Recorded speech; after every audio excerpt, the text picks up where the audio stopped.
Certains avaient pensé le raser, d'autres le transformer en musée d'art contemporain. Finalement, le gouvernement fédéral a tranché. La justice continuera à être rendue dans l'œuvre conçue par Poulart.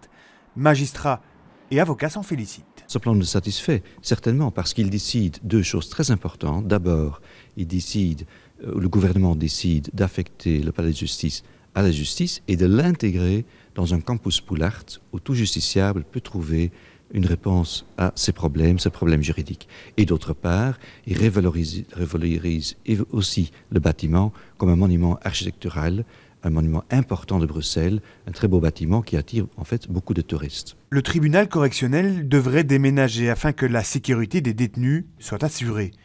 La place libérée pourrait alors être réaffectée aux tribunaux qui avaient depuis quelque temps déjà déserté le palais. Ensuite, ce qui est très important, c'est qu'il y a d'autres tribunaux, comme les juges de police, sont transférés au palais, que les juges de paix sont transférés au palais. Donc le plus important, c'est que la justice se trouve au palais et dans les bâtiments autour. Le gouvernement propose par ailleurs d'en faire un lieu de visite pour les touristes en y implantant des magasins en sous-sol et en rendant notamment accessible la célèbre coupole, jusqu'ici interdite au public.